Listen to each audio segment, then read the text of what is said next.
we there's got to be some ground of it, whether the ground is in us or in the way the universe is. There's something that grounds it. We don't know what that is, but because we're not willing to say it's your God, and we have good reason, we think, to say it's not your God, you want to take your ball and go home and say, well, we can't have logic, truth, meaning, purpose, morality. We can't have any of that.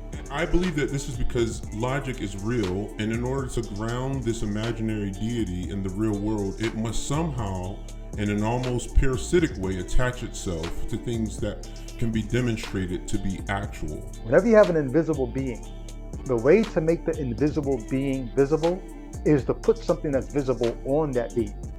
Ghost Dad?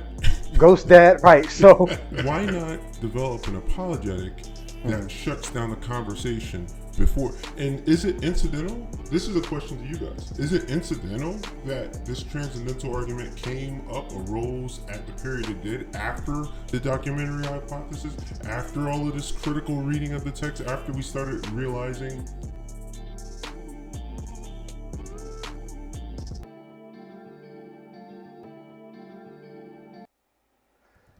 all right, Al, All right. it is Yeah, I'm going to share on my you. screen. Yeah. At the moment. Sonia, what if there is no God? Boris Dmitrovich, are you joking? What if we're just a bunch of absurd people who are running around with no rhyme or reason? But if there is no God, well, then life has no meaning. Why go on living? Why not just commit suicide? Well, let's not get hysterical. I could be wrong. I'd hate to blow my brains out and then read in the papers they found something. Boris, let me show you how absurd your position is. All right, let's say that there is no God and each man is free to do exactly as he chooses. Well, what prevents you from murdering somebody? Well, murder's immoral. Immorality is subjective. Yes, but subjectivity is objective. Not in an irrational scheme of perception. Perception is irrational and implies immanence. But judgment of any system or a priori relation of phenomena exists in any rational or metaphysical or at least epistemological contradiction to an abstracted empirical concept such as being or to occur in the thing itself or of the thing itself.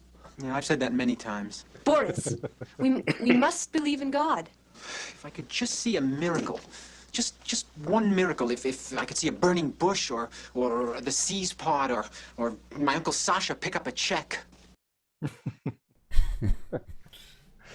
Wow. This makes me regret not having watched any Woody Allen movies. Oh. I love how succinct that whole joke or bit was. Yeah, we should acknowledge. We should acknowledge now that the audience will probably be split like the Red Sea in about half on watching a Woody Allen because of his like kind of sketchy past or whatever. Right. Yeah, it's true. That's true. Wow. But I mean, just laying out, that philosophical conversation like it was just everyday table talk. I'm always saying that. Was it who you guys both made the point last week? Like, then when people spring the presuppositional apologetic on folks, they do it knowing that people are not typically thinking about these kinds of things. This isn't table talk. You know what I mean? But yeah, that's just it's hilarious the way they just slid that in there. Like, yeah. But he incorporates, like I said it on the previous episode, he incorporates these existential questions into pretty much every film he makes, if I'm not mistaken. There's some moment in the film where he's talking about this type of stuff. That's part of the reasons why those who appreciate him, because his movies are an exploration of the philosophy on some level. And they're also just, humorous or whatever. Yeah. But you're right. The average person, I guess that's somewhat of a segue into the presuppositionalism because, they don't typically, people don't typically speak in these terms at all. And I don't believe until I don't believe his target audience was necessarily our audience, right? Would you guys agree? What do you say, Al? What do you think about that? Yeah, I think, I guess in some ways it could be that Bonson was a little bit of a, he was the one that kind of brought it more to the layman a little more, with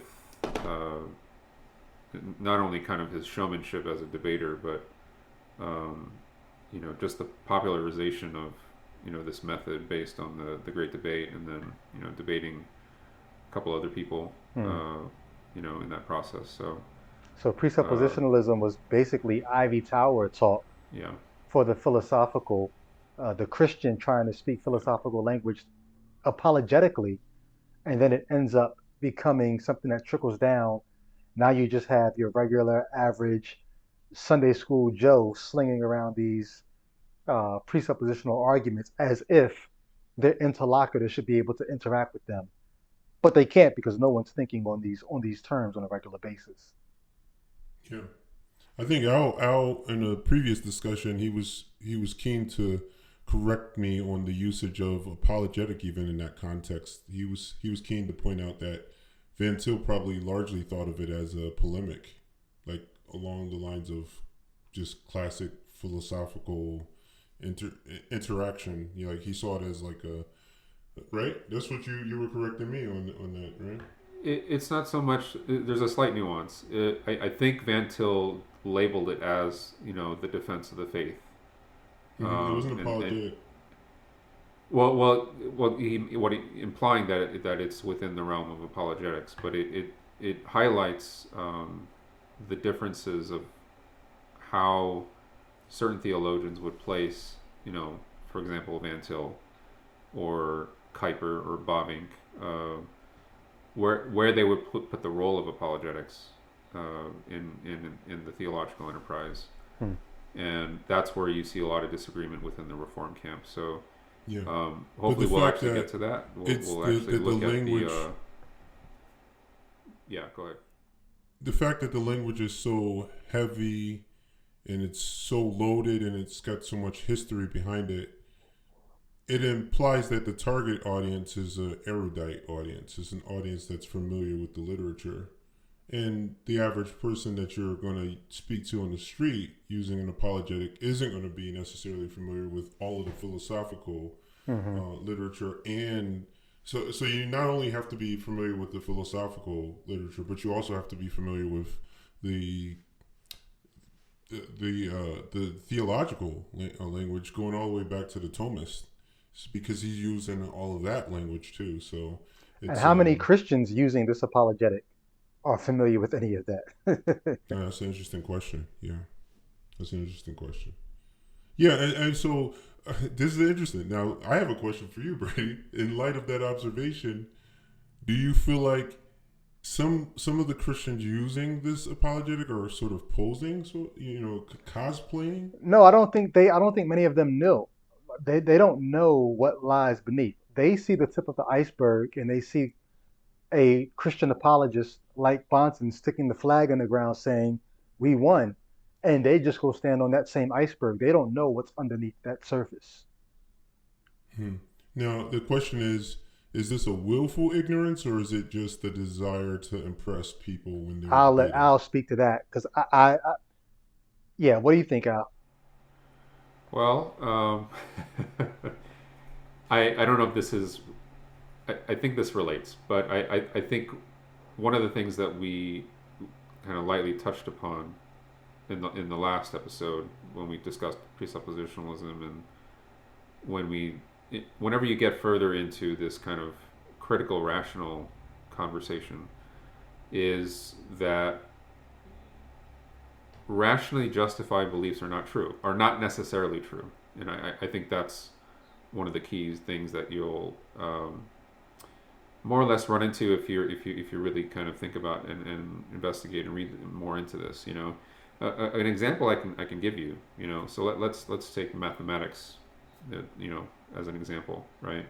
Mathematics is often kind of described as more of an art form than it is like the world of physics, right? And there are concepts in mathematics that, for example, let's take Zeno's paradox. If anybody here knows what Zeno's paradox is, it's this paradox in mathematics where, let's say you take a line and you kind of cut it in half, and then you as like an ad infinitum, you keep cutting that in half, and then it theoretically goes on for infinity, right? And what we have, interestingly, with people who've like done the work in quantum mechanics, right? Max Planck in the early 20th century, they theorized that there was actually an indivisible unit, which is called the quanta. And through the decades, we've actually shown that there is actually scientific evidence that a quanta, an indivisible unit, actually exists. And we actually can't perceive of that in my mind. I can't think of that. But there is actually seemingly a physical end to Zeno's paradox. Like you can't actually cut it down infinitely forever, forever and ever. So the concept of infinity, right, or even the concept of zero, those are mathematical abstractions that I guess don't correspond to reality. So are they rationally justified? But they're useful. What I'm trying to say is they're rationally justified, right? When you actually do the work in mathematics, there is a rational justification for it. So I don't know if that makes any sense, but I hope it did. But you say that to say what in terms of whether or not epistemologically there is validity to what we're calling the real world versus what we're able to conceptualize? Yeah, correct. Or let's say that's just one test of truth. Well, it could be one test of truth, but all I'm saying is that when a Christian hears, let's say, the presuppositionalist argument, and they don't know all of the technicalities and all of the justifications for it, it will sound convincing because it has this rationally justifiable rhetoric to it. And does that really actually either correspond to reality, or is it even true in the truth sense of the word? Not necessarily. Right? Gotcha. Well, yeah.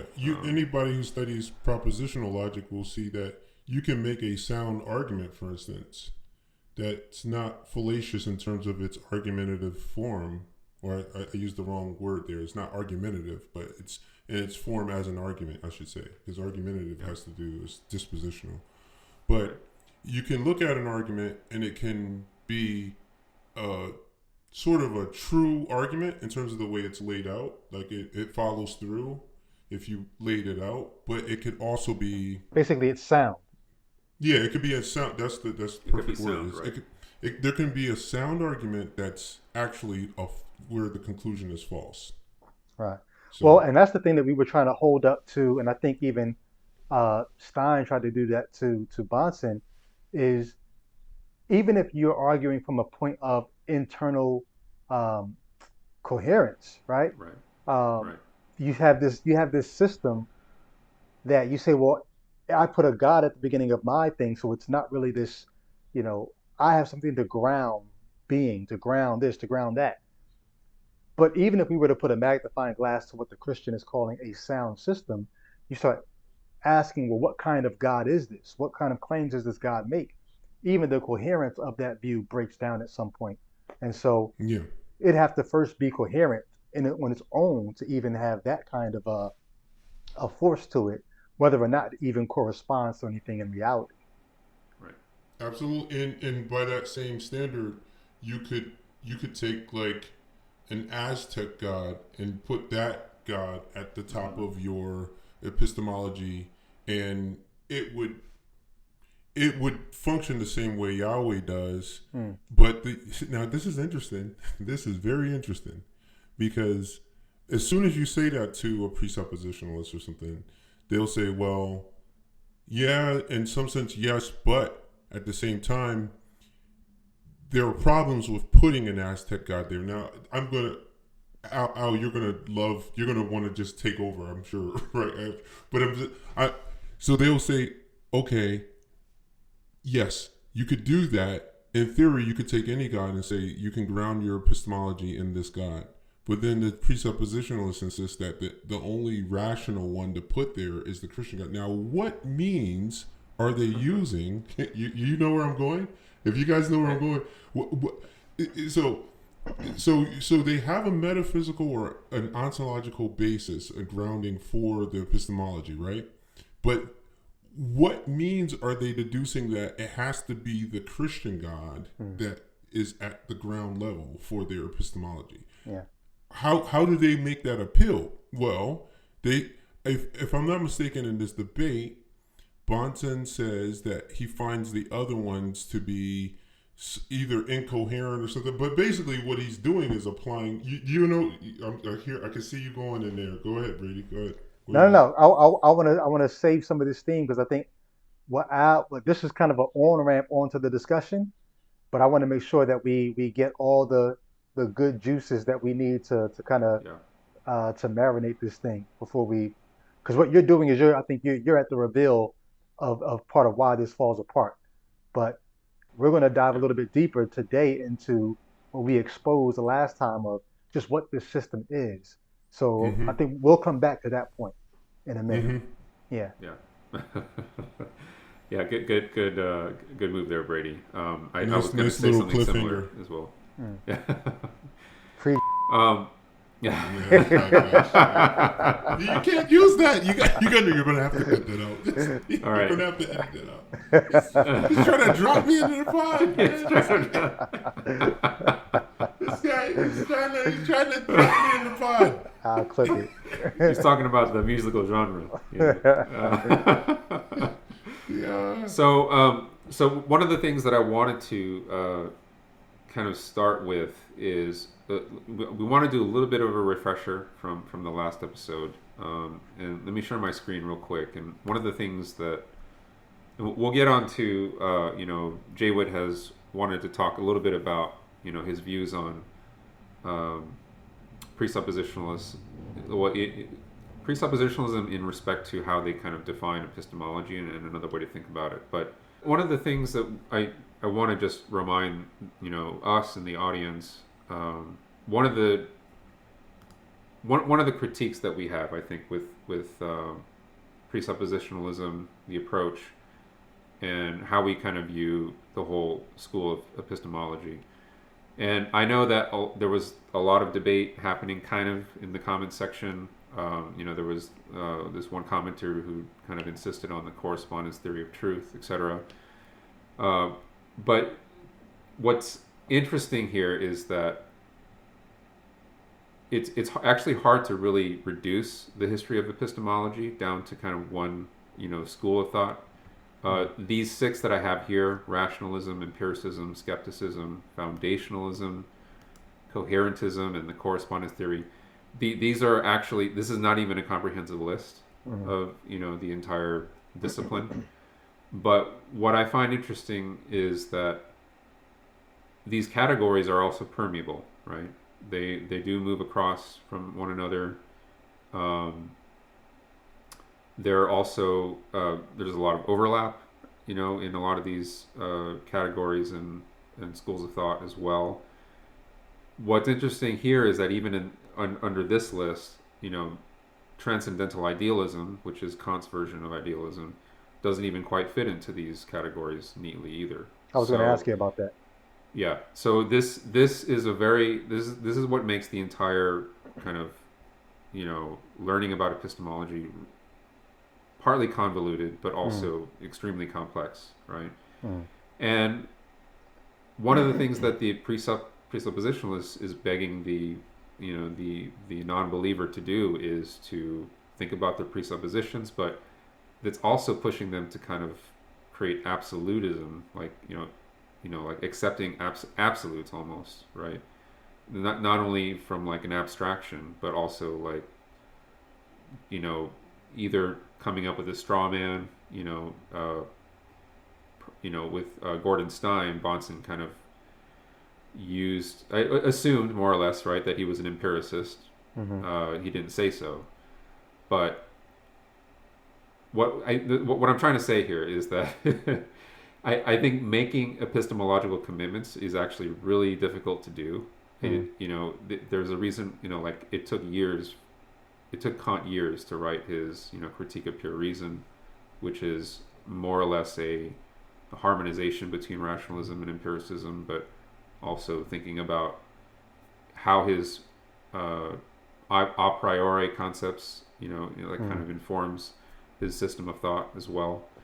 The whole reason I'm talking about this is that I feel like we have to be comfortable with and just acknowledge that it's okay to not have to be committed to any one of these schools of thought, because the amount of work that it takes to subscribe to them is, Right. if you're not fully, if you haven't worked things out technically, right?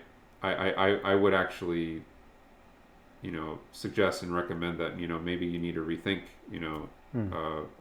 whatever school of thought that you might subscribe to and things like that. So, Would you say that the theists would come to this list and add a seventh category and just say faith? Like the way we ground what we call truth is we don't know if we can trust our minds or our right, senses or how skeptical we should be. We don't know if there's this foundationalism is true. right, We don't know if what we because the comment that you're referring to, someone in the comments, I want to give a little respect to the guy because I appreciated what he added. He challenged, I guess he assumed that um, we all gave credence to the correspondence theory of truth.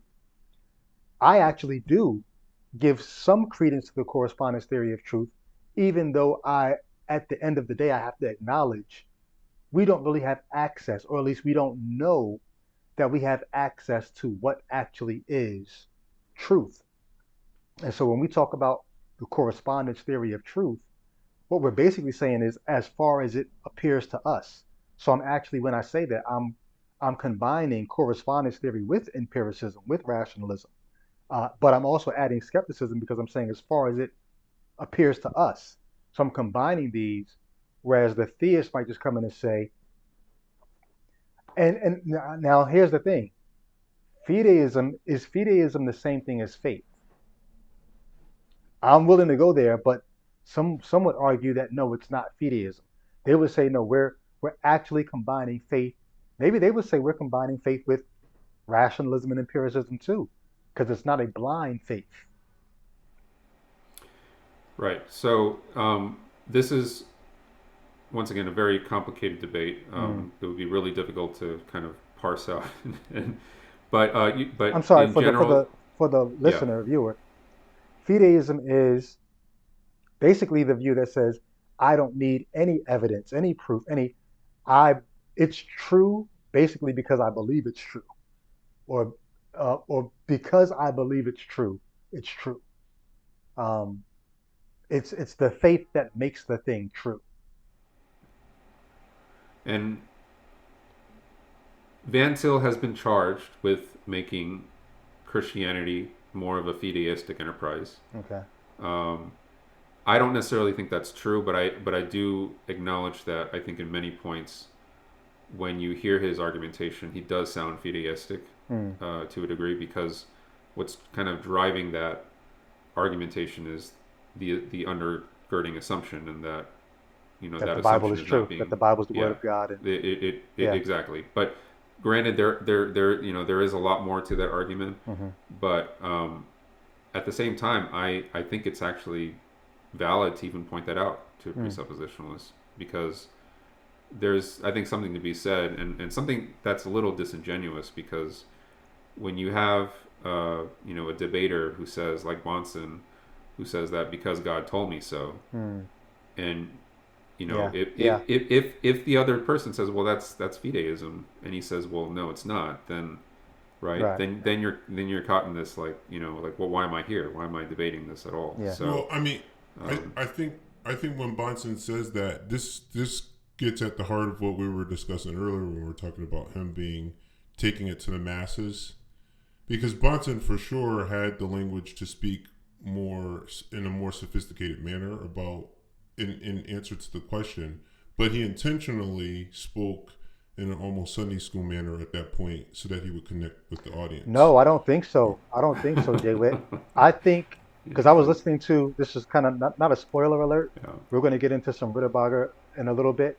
I was listening to a different Ritterberger lecture today than the one we're going to play. He was critiquing Bonson. He was critiquing Frame, and he talks about the way Frame grounds his epistemology. And at the end of the day, he challenged. He, Ritterberger is a Reformed Christian philosopher, um, but he is also not a staunch presuppositionalist. He appreciates it, but he challenges it. But as he was critiquing John Frame, who updated even Bonson's presuppositionalism. Ritterberger says John Frame sort of admits that he's basically arguing in a circle, but he calls it basically a glorious circle. It's one that starts from God revealed it in the Bible. And it was just as Sunday schoolish as as Bonson was in his debate against Stein. And he was saying like, yo, he was taken aback and disappointed that his Reformed brethren, when it really came down to it, they were just as, to borrow your term, Sunday schoolish, as you just said. They were just kind of dumbing it down. No, that's what it boils down to for them. Well, I mean, when I was saying that, I wasn't saying. When I'm talking about the sophistication of the answer, I'm speaking strictly of the language he used in front of the audience. I know that there's a sense in which that does encapsulate what they actually believe, because I think he was trying to be honest. But I do think that they use much more complex language to try to describe it. Not at the end of the day. Not when you pin their feet to the fire. They go right to Sunday school on you. I have debates with these folks all the time. This is, yeah. They go. No, go ahead. This is a very interesting dynamic that's happening here, because there's another point that Ritterberger shares in some other point where I think it was John Gershner talking to John Frame. And John Gershner says, John, how do you know the word? How do you know the Bible is the Word of God? Because it says so. Because it says so. Okay, so this is what I was trying to get at. At a foundational level, there's basically a bifurcation fallacy at work in the transcendental argument. It's the bifurcation of chance and telos, and they think that all of our knowledge comes from it exists in a teleological universe. And they feel like our knowledge is a specific kind. It's not well. I don't want to get ahead of ourselves in the discussion, but they have their reasons for wording it that way. But if pressed about the issue, they would not. If you read Van Til, he doesn't just say that. He doesn't say it the way that it was said by Bonson. That's all. That's a simple. I agree. But keep going, Jay Wood. All I was saying was, okay. If you listen to Bonson's lectures, if you read Van Til, if you listen to Van Til, you see that they do more work to try to, sort of dress up the Sunday school. Everyone under their clothes is naked, essentially. But if you look at the literature, if you listen to the lectures, it's not the naked Sunday school answer that he gave, even though it is telling that naked Sunday school answer is sufficient to sum up what their view really is. So just how circular it is. Exactly. So exactly. So that's because of the fact that they've worked out technically from a critical, rational standpoint. It's almost like they feel justified in giving you that Sunday school answer, right? Yeah, exactly. That's how. Exactly. That's so. Wow. I think it's a really funny feature of the entire thing, because it does in a sense highlight, and we'll get a little bit into Warfield's critique of what would be the Kuiperian or the Van Tilian method, because it really highlights that how much weight they're putting into the assumption, right? Into the assumptions with the Bible and its claims. So, all right, cool. So, with that, let me move on to Jay Witt. You want to just do the epistemological? No, you should do your recap. Go ahead, do your recap. I won't talk too much. I just let you kind of. I know you want to. No. That was the end of the recap. That was the end of the recap. You dealt with the rationalism, the empiricism, and the skepticism. You dealt with Hume, Nietzsche, Locke, Descartes, and Spinoza. I wasn't gonna go through like each one per se. Okay. But all right. yeah, but it's really to point out that we need to actually move away from absolutes. Okay. We need to move away from absolutes unless you've actually worked it out yourself, and I think that requires an immense amount of due diligence that most people have not done. Okay, So, yeah, I can get into the second point then. okay, all right. Upon revisiting some of the ideas, I realized that some of the stuff that we discussed in the previous episode, it's not as though they've never dealt with or thought through these things. And there's a term they call dianoetic knowledge, or they speak of God's knowledge being dianoetic, and this has to do with the inseparability of His being from His knowledge. And earlier in our previous episode, this, and you guys can chime in here, but it seems that this particular term would be in the category of, it's a way of pointing people in the direction of the simplicity of God. That, if you ever read A.W.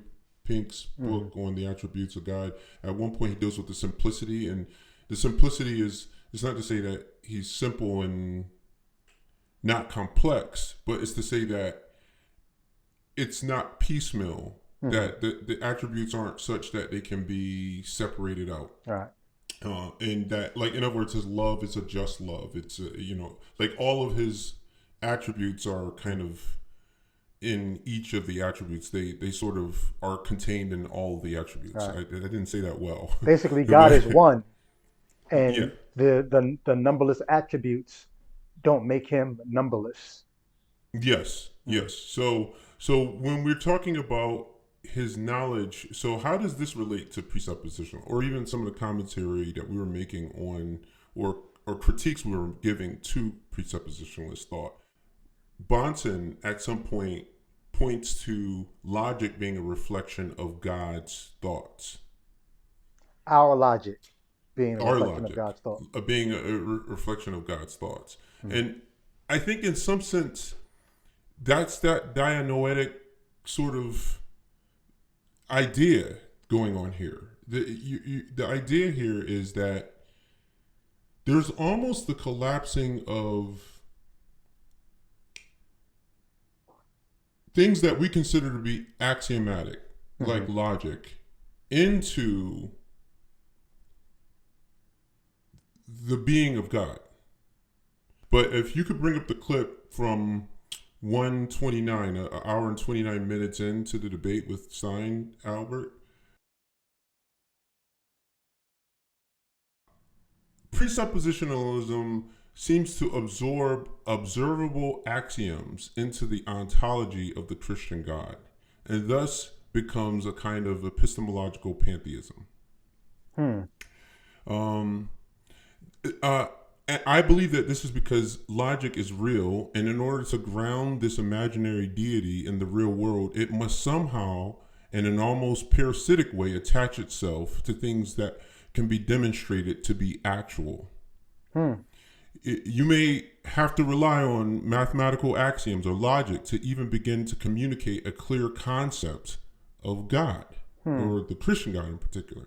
To say God is one, for instance, is reliant on logic and mathematics. You can't then say the concept of logic or mathematics require the existence of a God whose self-revelation relies entirely on the very axioms you attempt to ground him in. Hold on, because that sounds like a riddle. And maybe rightly so, because maybe this God is a riddle. But for the person who can get lost in that kind of roundabout speech you just said, you're saying like these axioms, these things that we say are axiomatic, like there has to be at the ground level things like logic, or these concepts like mathematical concepts like numbers, or the number one even. You're saying it's a little odd, or maybe ironic, maybe even contradictory to say that God is the grounds for these things if we can't even communicate these things, or we can't even communicate God without these things. So yes, exactly. So it becomes a question of which thing is ultimate or axiomatic. If I have to use a thing to describe another thing the thing that I'm describing can't be the ground for the thing that I'm using to describe it, because it needs to exist on its own separate. It's almost like when in grammar school when they tell you can't use the word in the definition of the word. You have to have something that's separate from it that you can then use to define that thing. So if I say God is one, yes, you have to but have then a I also concept say of the one. concept of one is only grounded in God, I'm using. Yeah. So It sounds kind of Eastern a little bit, doesn't it, Brady? Yeah. But I'm trying to make sure I don't get lost and the listener doesn't get lost, because I know where Jaywood is going. It's a great point. I'm hoping that maybe let me say this, Jaywood, and then you and Al can tell me where I'm wrong and where the presuppositionalists, how they might try to get out of this. I'm going to try to get them out of it. What if they said, no, it's not that the logic and the numbers and all these things that we're using to communicate God, it's not that these things are God just because we can't describe God without them. No, it's that these things find their being in God. He's the ground of these things. This is why we can't communicate Him without them, because these things get their being from Him. Well, according to their definition of what it means to have dianoetic knowledge, it would make God's being and His knowledge to be identical. And if actually this is actually goes to my next point. If you fully absorb axioms into God's ontology, because their actuality is proposed to not be merely contingent but reflections of God's character, these axioms become revelation. So they become a means of God's self-disclosure. So there's a sense in which that dianoetic connection of God's being and His knowledge is in a sense, when you combine it with things like logic or truths that we know in science or whatever, and then you say that those things become basically revelation of who God is, and in as much as they are accurate or true, this is why I say it's epistemological pantheism, because you kind of can't separate. Now you can try to do this joint and marrow separation, and I'm sure they will try to weasel their way out of it. But it seems to me that they're attaching. It's simply taking something that's not actual and attaching it to actual things. That's why I said it's. So hold on. Which is the thing that's not actual, God or logic? Well, let's listen to the clip, and then we'll come right back. I'll keep that in mind. Let's listen to that clip from this debate. 129.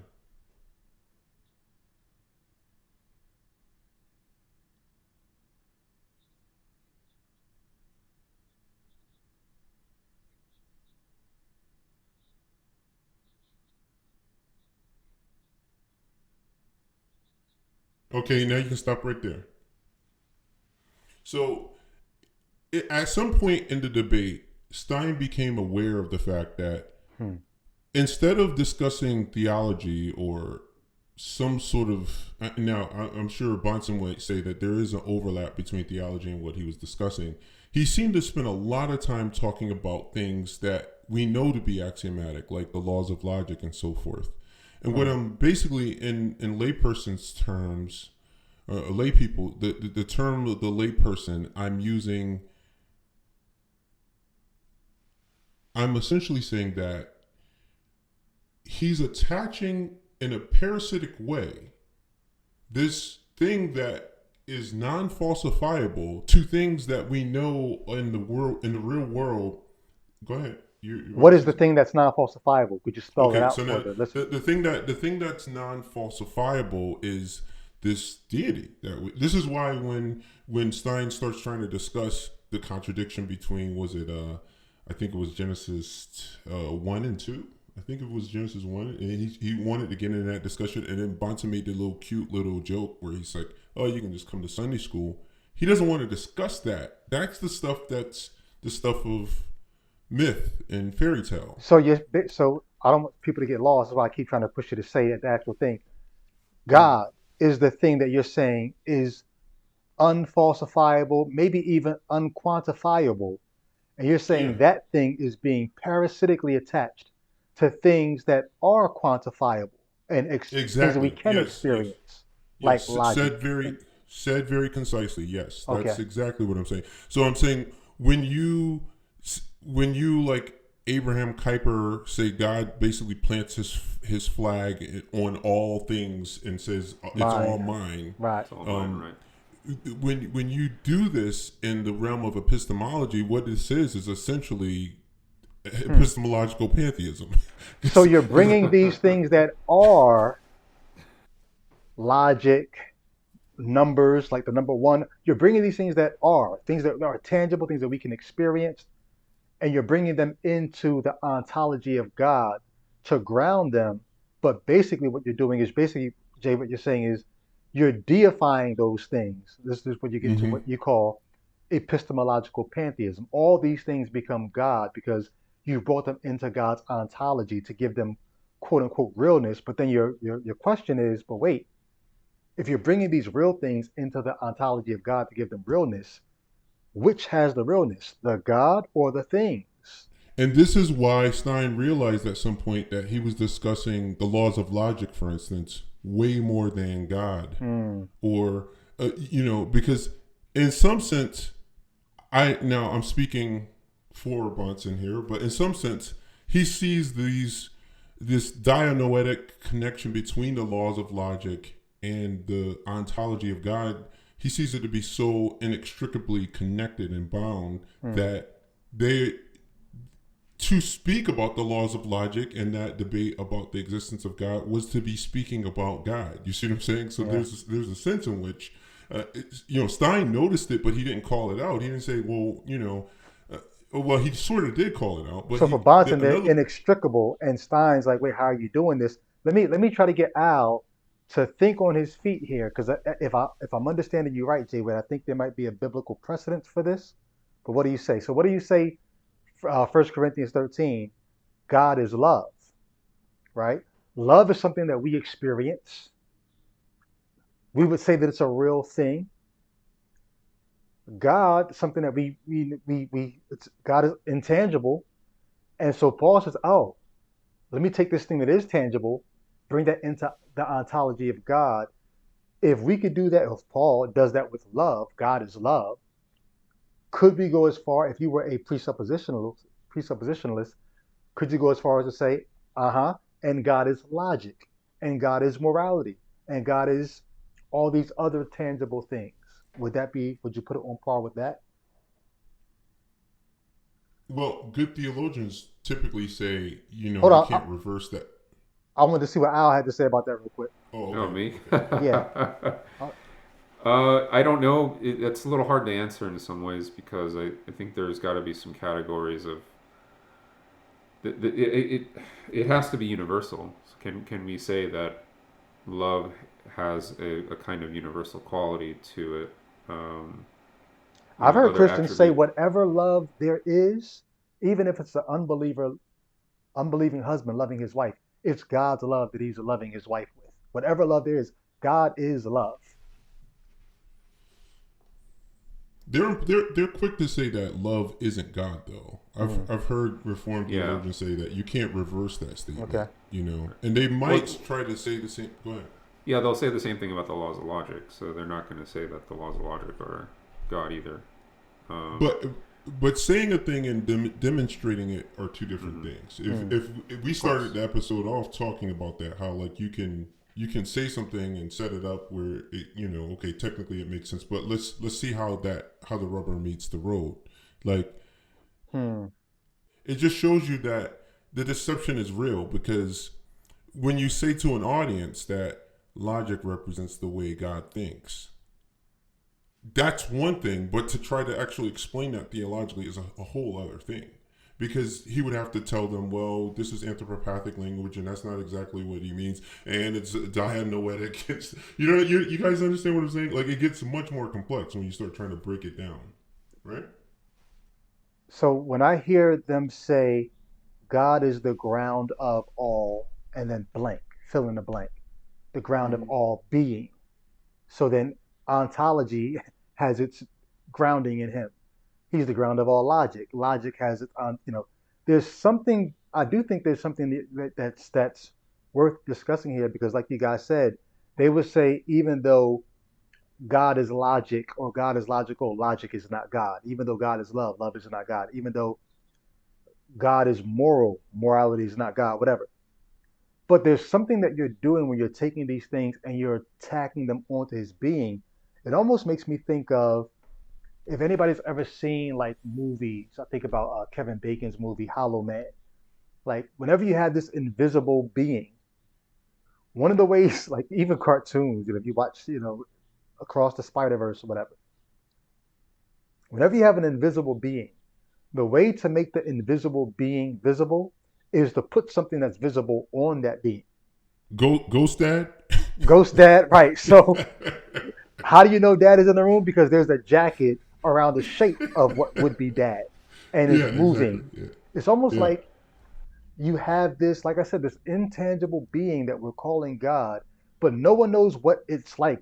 So you take the things that we do experience, logic, purpose, morality, truth, whatever we experience, and you put these visible or tangible things onto the one that's invisible, and now you can see him moving around. But really, you don't really know that there's anyone there aside from our clothes that we're putting on him. Our clothes being a metaphor for these things that are tangible in our experience.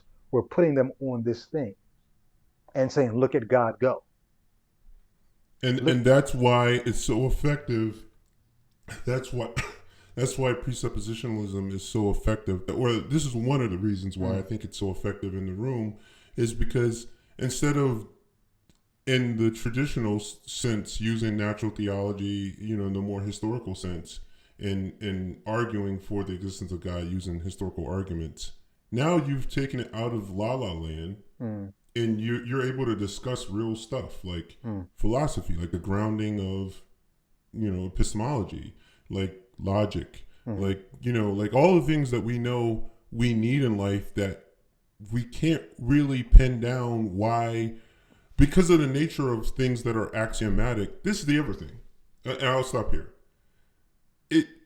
For a thing to be, there's a sense in which on a ground level, Dan Till, Bonson, and these guys, they don't want to accept these things as being axiomatic.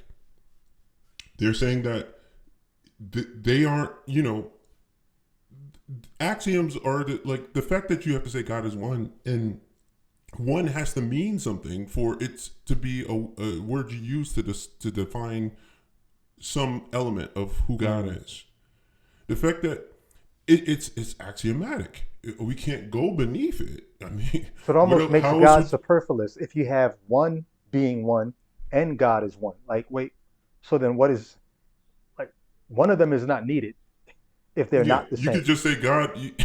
I guess people do say God is God, but it's like that's not really communicating. Right. It wouldn't communicate the same thing as God is one. If God is love, I should be able to say I God you, right? Like, there's something superfluous about having these things be part of God's ontology, or him be the grounding of these things, and then these things still existing on their own. Well, yeah, I mean, like I say, I don't think most people really press them on, because like I said, this goes back to what I was speaking about earlier when I was saying he would say that he's arguing for the Christian God. He's not. He says it during the debate with Stein. I'm not arguing for theism in general. I'm arguing for the Christian. Now, why? This makes me think of another point we can add to this. I want to play this. There's another clip at the end of Shannon Hughes' Darth Dawkins debate, where if what we're saying holds up, I think that believers, especially the Reformed, the Presups, they're doing with the Trinity. The same thing that we just said about these other attributes of reality. Al, can you pull up that clip?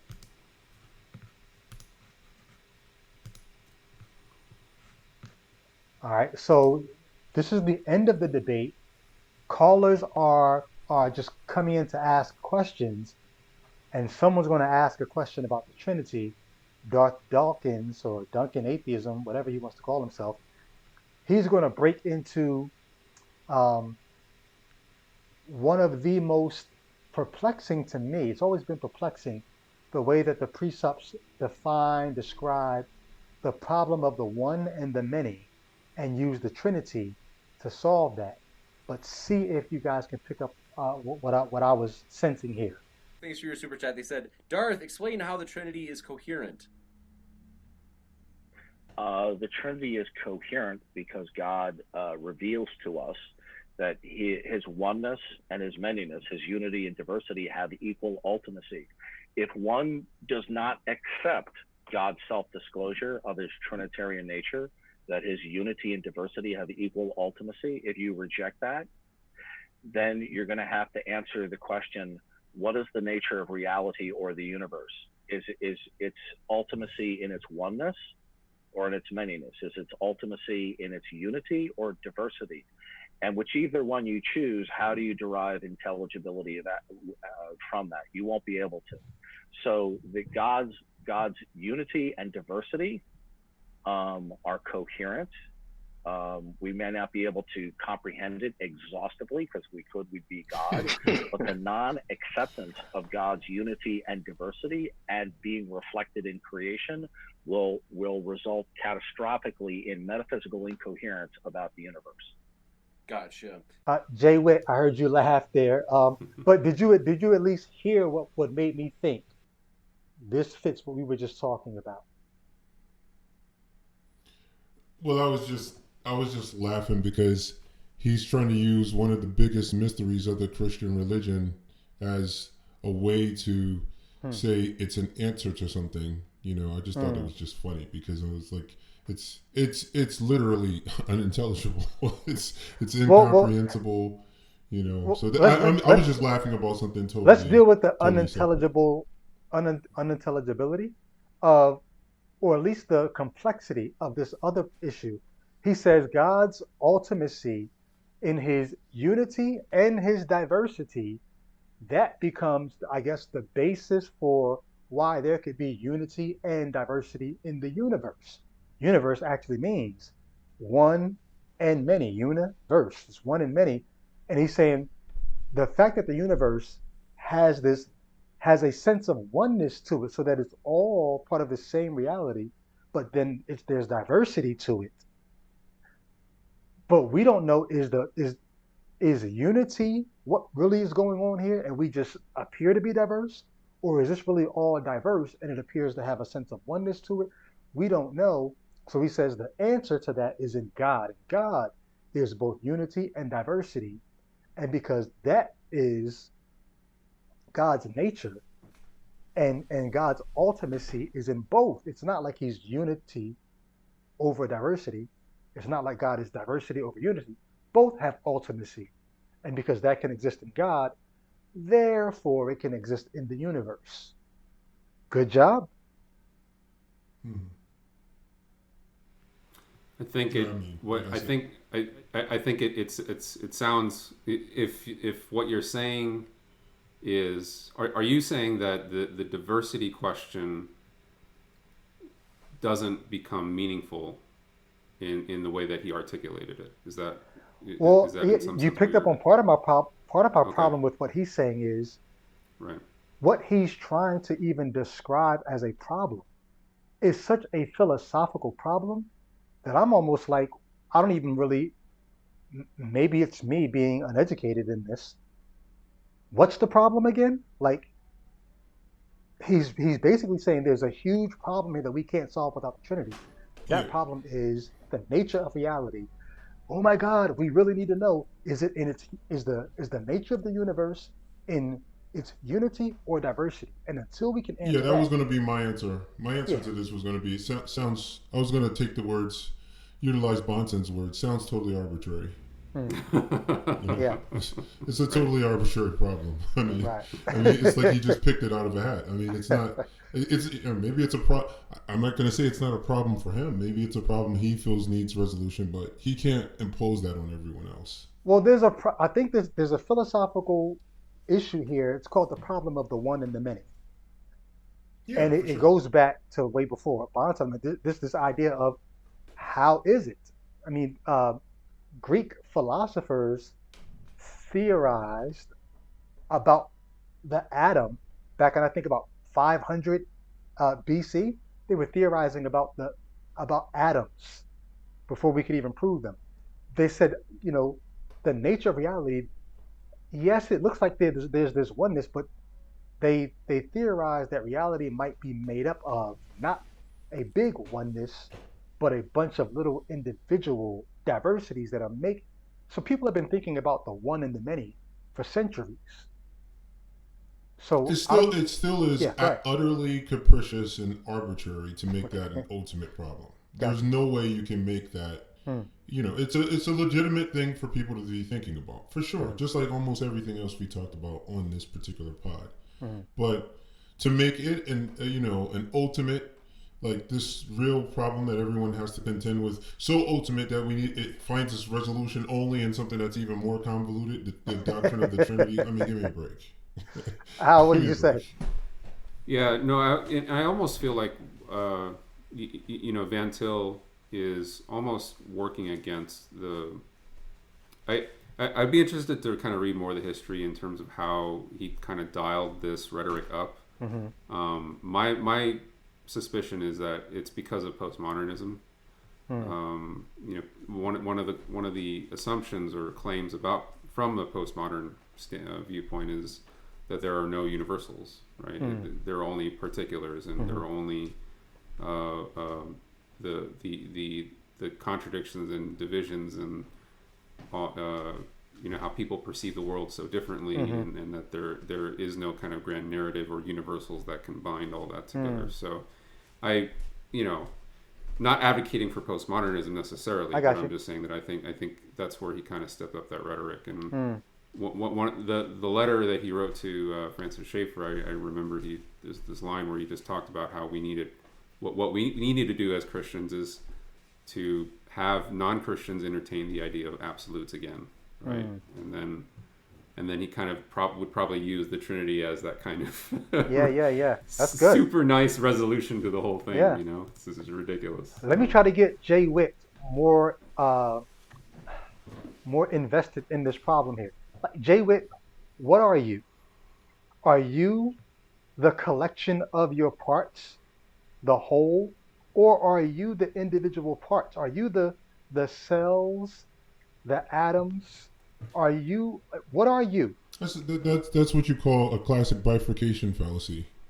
Okay. It's just like, No, no, no, no, it's no. like, Are you a it's- unity, or are you a diversity that has the appearance of unity, but really you're just all these diversities? Yeah, well, that's. I mean, I was being kind of joking around, but the way that question is posed, it creates mutually exclusive categories on either side that are not necessary. Hmm. There's a difference between that and having an actual problem that's universal to other, to other world religions. And But they would say they the problem is universal. They would say the whole world is trying to understand the nature of reality. And some religions err on making everything. So think about pantheism. Like, it's all one. They err on the side of making oneness ultimate. Then there are others that err on the side of making everything so diverse that nothing's united. They would say this is not like a problem that only Christianity is trying to solve, or philosophy. They would say that all religions have been trying to come up with a way to explain our reality to ourselves, and erring on one side or the other. That sounds arbitrary. It Yeah, definitely sounds so arbitrary. And it's yeah, so this is we're coming to a point where we're throwing around so many conjectures, right? That it's at the end of the day just another conjecture. But I think, and what the presuppositionalist is trying to do is trying to almost dogmatize their conjecture, and also direct the discussion and the questions to I guess in a sense in another particular way that they want. So, but to your question, Brady, or to your point, Brady, about other world religions, I mean, when you look at pantheism, or when you look at Hinduism, right? To them, they think that the particularities is an illusion, right? That it's like not even like to us, we identify, categorize that as differences, particularities, individuals, and things like that. But then it blinds us from the fact that there is a unity of the whole. We're all part of the whole. Ultimacy of the one. Exactly. And then Taoism has their own way to explain it, right? They call it the way, or the myriad of things. And that's how, I can't really talk too much about it, but that's the Tao represents the underlying unity of the principle of the universe. And then the myriad of things represents diverse manifestations and expressions of the Tao. So they all have their own way, their own conjectures, right? Their own way of explaining these things and trying to come up with their own sets of idealistic categories and structures. So, how is the Christian claim any different? It's just that would be my issue. Claim. That would be my issue with it is what makes, even if you say, well, no, it's in the nature of our God that there's unity and diversity, and they both have equal ultimacy. Yeah. How do those properties get imbued upon or get transferred to the creation? If these things are in the nature of God and they end up in the creation as well, what are you trying to say? Does the creation actually have the properties of the deity? Or this gets back to the whole ghost dad thing. Are you finding things that are true about reality and saying, we don't know how to explain these things? I know. We'll take these attributes and put them on our God. Therefore, he has a more, full-orbed presence, because now the logic that we have as humans, drape that on him. The morality, drape that on him. What else do we have? Drape that on him. Unity and diversity, drape that on him. Drape that on him, right? And before you know it, he's fully clothed. You know what I'm saying? It's just a dressing room. Right. Yeah. So that's pretty funny. Okay. We could move on to go on to the neutrality. You want to deal with Van Til on neutrality or no? Right. Yeah, we could do that. A starting point and a method and a conclusion are always involved in one another. Now, isn't that horrible? Yes. Here's the non-Christian starting point, the non-Christian method, and the non-Christian conclusion. You don't start with a method here, with a starting point there, the same between Christians and non-Christians. And then the method the same. And then, now, look here, my friend, I want you to come to this conclusion, to the Christian conclusion, not to that conclusion, as though you were on the starting point and on the methodology in agreement with him. It is fatal, absolutely fatal to your own efforts if you grant that the starting point is the same. The starting point is not the same. There isn't one fact on which the Christian and the non-Christian agree as to its nature. Don't you see? For you, every fact is a created fact. For him, no fact. For every fact is a non-created fact. There isn't any more basic difference than that. And your fact, every fact is what, according to the providence of God, it is and must be. For him, every fact is and must be what is not in accordance with the providence of God. Well, therefore, if you grant that he starts right, and that a method, such as Aristotle has, for instance, which fits in with that starting point, then it's a foregone conclusion that he will get you to his conclusion, unless he is inconsistent. Now, if he wants to be inconsistent, and if you can get him to be inconsistent, well, that's wonderful. Then you make Christians by stealth, so to speak, when they aren't looking. Well, or especially when they aren't thinking. Now that's what we ought not to do. We ought to make self-conscious Christians, particularly today. We want Christian people today who know and believe why they are Christians and can give account of their own faith, because that's what is needed in order to break down the position of others. If you take the fully Christian position, then you can say, well, now you don't like this, do you? That you have a method that's included in the position, and vice versa. All right, then I say, let's go on your position for argument's sake. You start with a self, that's your starting point, not created, therefore floating around in an ocean, a shore of chance. You start with facts that are not created, therefore you have pure contingency as a principle of individuation. You start with an abstract, impersonal principle of logic, that's your string.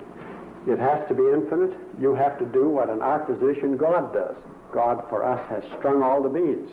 He has one comprehensive plan. We know in advance. He tells us what he is doing, and not in every detail, and we don't understand it exhaustively at all. But nevertheless, we have his word for it. If a little boy goes out in the woods with his dad, he may be only 6 years old and he's got a pop gun or a BB gun, but he's not afraid because his dad is with him. Well, that's the way we are. We are not ourselves wiser or better than our others, and we don't have insights of our own. What we have received, says Paul, we have received by grace. But having received it, it is the truth. And we can now, with this truth that has been given us, point out that any other position that anybody has, and then it makes no difference what that position is, whether it's idealistic, realistic, critical, realistic. I started to say this a while ago, but I didn't realize how long the clip was. Okay. This sounds so cultish. Like, it's unbelievably cultish as I'm listening to this, man. Like, I went to the seminary that he taught at. Not while he was there, of course, half a century, almost a century later. But as I'm listening to him talk about what he's calling truth, and you and the unbeliever, you don't have the same truths, and you don't have the same facts, and that, this is like almost a brainwashing. I don't know if the Christian can hear this and see it that way.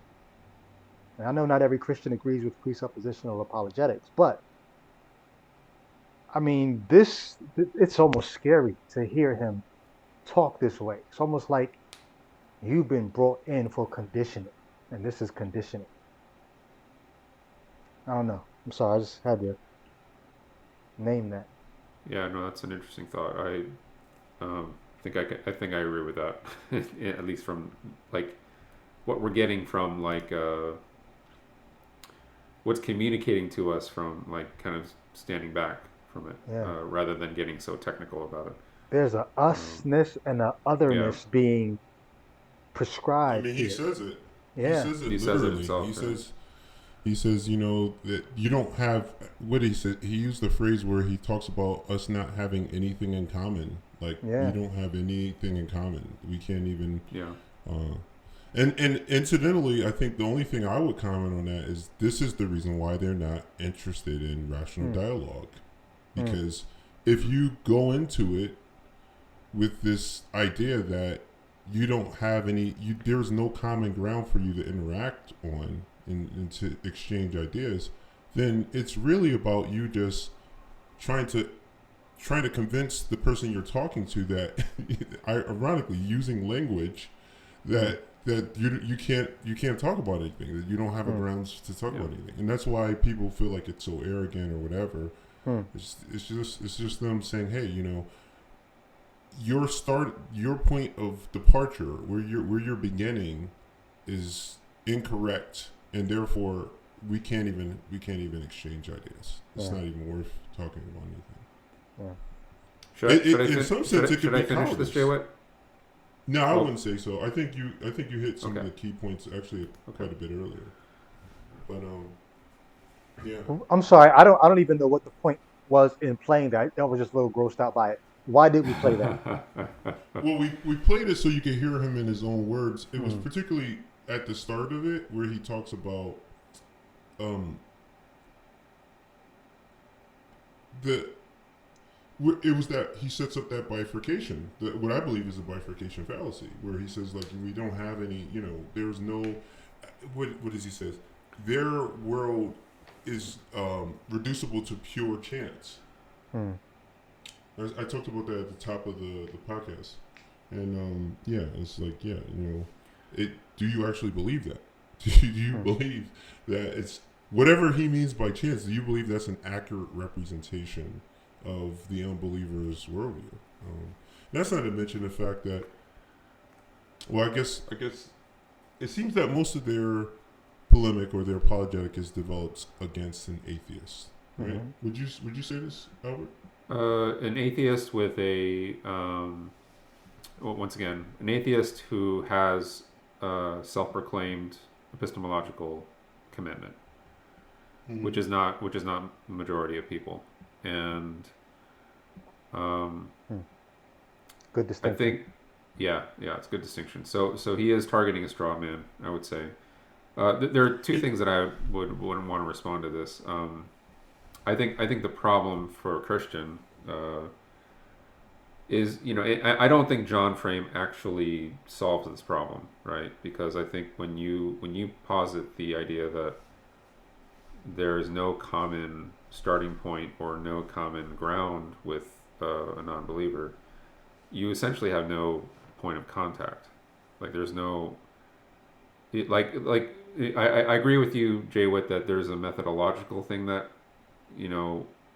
comes out of this where you're not there to have a conversation with other people, but he's effectively actually eliminated that possibility at all from a philosophical standpoint, which is, I think, very strange.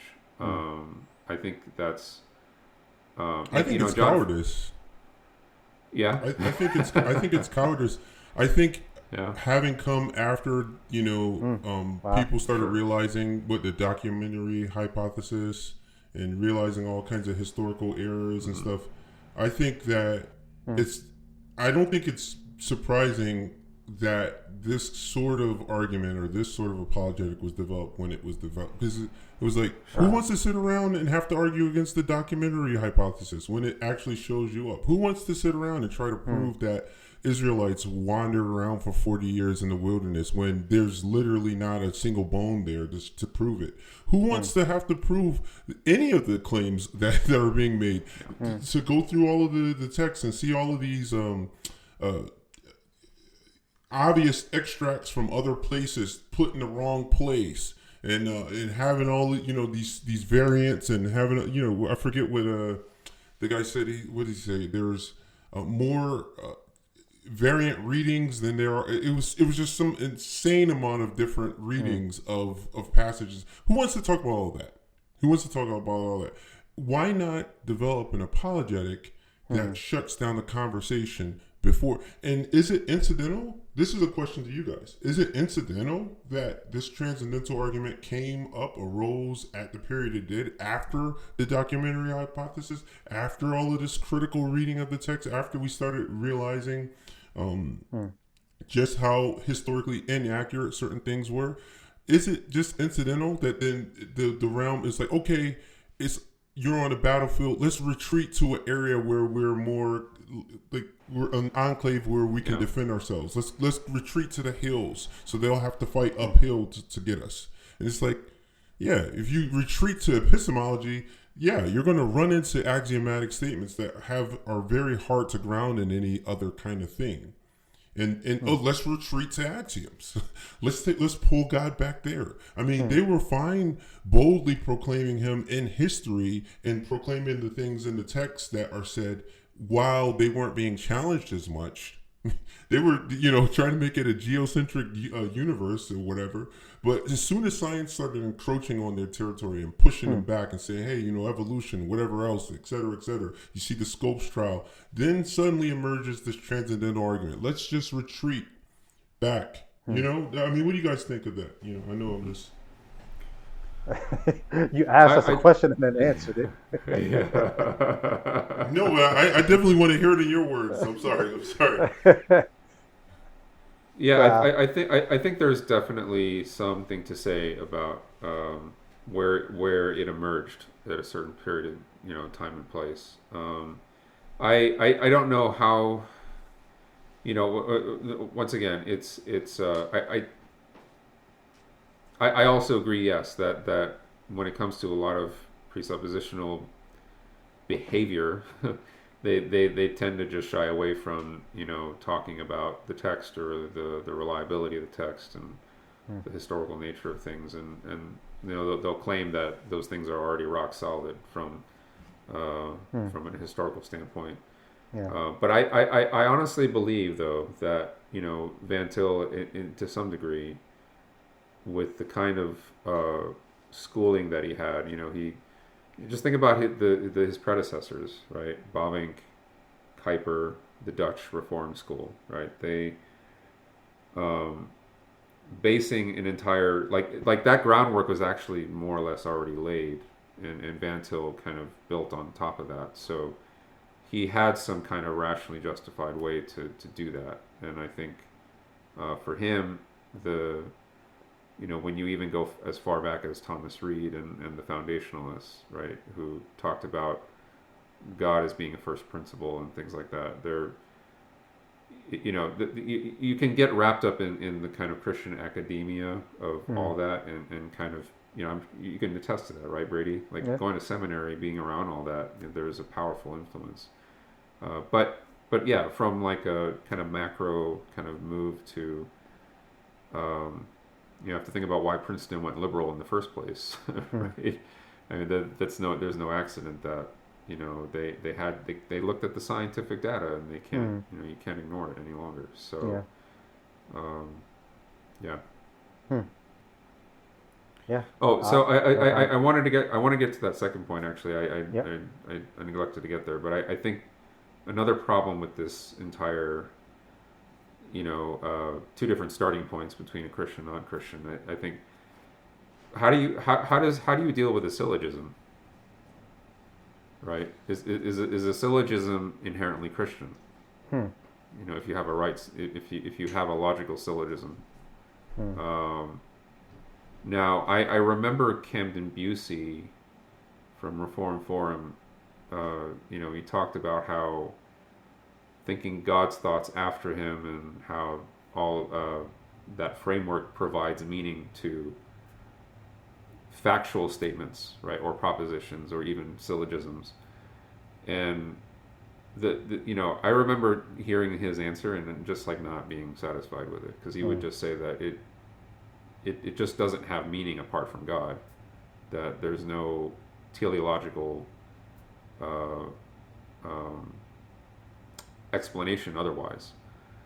And I just remember thinking like, well, yeah, but what if the syllogism doesn't support the Christian proposition? Yeah. Right? Yeah. Then how do you Christianize that in any way? The only way to do it is to deny it, right? So it's just that was the point in which I started to move away from presuppositionalism as a Christian. I just thought that makes no sense to me at all. They went out from us because they were not of us. Whenever I was still a Christian. Yeah. But to me, it's when I hear the presuppositional argument, it's almost like the kid on the playground who's going to take his ball and go home. Like, if we can't play my game, then we're not going to play any game. Right. So, if my God can't be the ground of logic, can't be the ground of meaning, can't be the ground of morality, can't be the ground of, then you guys can't have it at all. Like, well, no, I mean, we admit that we have those things. We like those things. We use those things. We just don't think your God is the ground of it. We can't see how there's got to be some ground of it, whether the ground is in us or in the way the universe is. There's something that grounds it. We don't know what that is, but because we're not willing to say it's your God, and we have good reason, we think, to say it's not your God, you want to take your ball and go home and say, well, we can't have logic, truth, meaning, purpose, morality. We can't have any of that because we're not going to use your ball to play that game. It's childish to me. this is why I'm so quick to curse the presuppositionalists out. It's not because I don't have an answer. It's because I don't want to go through 4 hours of philosophy just to have you say, "Oh, well, because the Bible told me so. That's why I believe we can ground it in this."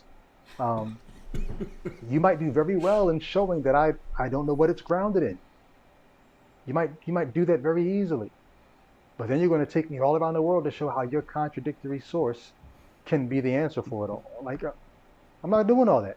Fuck you. Like, it's just I'm done with it. Like, I'm not going to spend hours just to get to the Bible told me so, because that's where you're going to take me. Yeah, in the words of Ali G, you don't even know where I'm going to go with this. You don't know where I'm going to go with this. You don't know.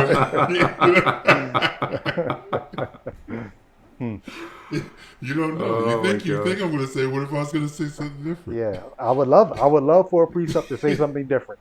I really would. Yeah.